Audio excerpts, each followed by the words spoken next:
To pack or not to pack? That is the question. At least if you're a malware author, that is the question.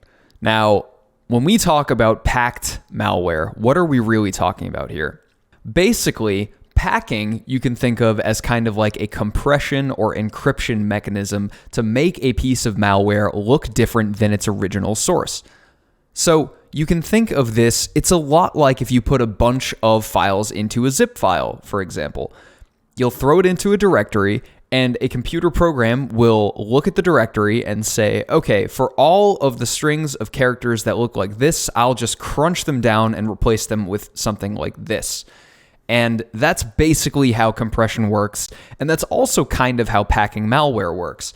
It's basically just a compression of an already existing piece of malware. So, as always, let's draw it out. Let's say we have mals.exe, and this is a very well-known piece of malware, and it's been going around for a while now.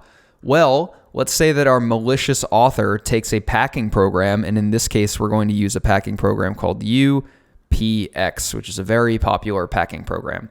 And UPX is going to take this piece of malware, mals.exe, and it's going to blow it up like this.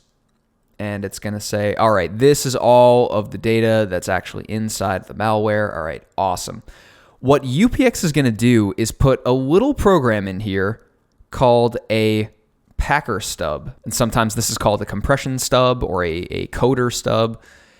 And what it's going to do is say, all right, the compression stub is going to take all of the code that's located below this point in the program, and it's going to crunch it down. And so when this program is compressed like this, the resulting program looks a lot smaller than this, right? It's really now got three sections. It's got the original portable executable header like this, and it's got the compression stub, and then it's got a tiny, tiny little piece of code right here. And so at runtime, this stub will take a look at all of the code inside of this part of the program and say, all right, time to go to work. It's going to take all of the code that's inside of that section and then expand it to be the original size. And it's going to do that at runtime. Now, why might somebody want to do something like this? Well, if you think about antivirus, let's say antivirus is on the lookout for things like this original piece of malware that we have over here. If antivirus knows the signatures of this original piece of malware, it's going to know exactly what it looks like. But it might not know when antivirus, shines its big spotlight right here on this tiny little piece of malware that's got the stub in it. It might say, oh, you know what? That doesn't look like any signature that I know of. I think it's totally fine.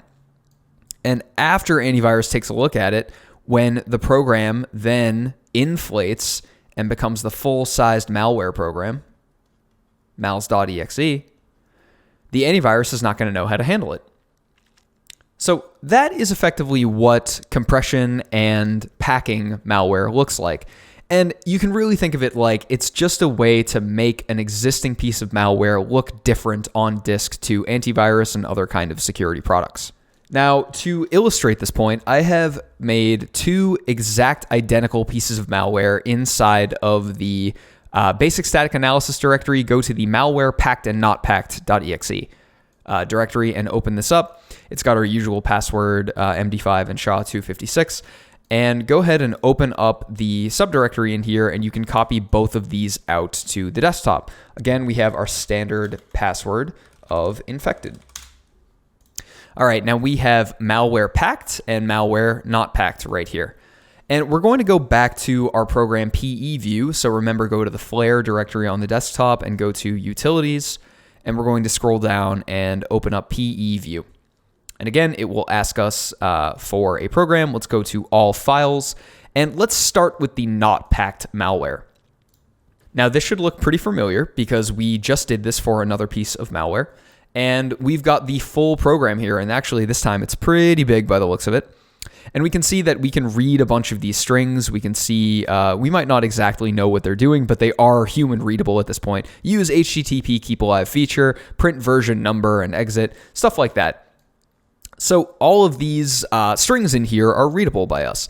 And we can see that the layout, the portable executable structure of this binary looks pretty much the same as the one that we saw when we did the analysis the first time. So we have our section headers, which has all of the strings that are located for the binary. In the text section, we have the resource section, which has other strings that may be in the binary. We've got the data and the our data, and we've also got the import address table here. And as you can see, even though this is a pretty simple binary, the import address table is full of all of these API calls that this binary might be using and where they are imported from. So we see that kernel32.dll is imported to make use of all of these API calls. And now, we're not so much worried about what's going on in here. Remember, this is just a very brief example, but remember that this is an unpacked piece of malware. It's very easy to decipher what's going on because the import address table is full of lots of different things. And if we look back at the malware itself, there are human readable strings in here that can maybe tell us what's going on. So let's close out of that. And let's open PE view again. And this time we're going to look at the packed sample. So we're going to select, instead of the not packed.exe, we're going to select packed. And we might not see much yet, but right off the bat, there are a couple of differences here. And we see some things like section UPX right here. And so UPX is the name of the packer program that was used to pack this particular piece of malware. And so we see that all over the place, really. It says UPX0, UPX1. Two of the sections are named after that. Now, something very interesting here is that we still have an import address table, but look how small it is. Now, remember, I told you that packed and not packed are identical copies. One is using a packer program. So when we look at the import address table and it ends up being this tiny, tiny little thing, even the simplest of Windows executable programs would have more imported API calls than what we see right here. But we see a couple that are very, very telling. Get proc address and load library A are two API calls that are used to identify other imports at runtime. So instead of something like the unpacked version, which has all of the imports listed out in the IAT, this packed program has to actually go find them from the other DLLs that it loads in. So it doesn't know where those API calls are directly, but the existence of get proc address and load library A say to me, hey, I don't have these address imports in my table right now. I've got to go find them. And so what's happening here is that when the packed piece of malware decompresses or inflates back to its original size, get proc address and load library A are invoked to be able to find those other API calls. And that's why they're not listed in here. Let's say this program reaches out to the internet and downloads a file. Remember, there was the download file from URL API.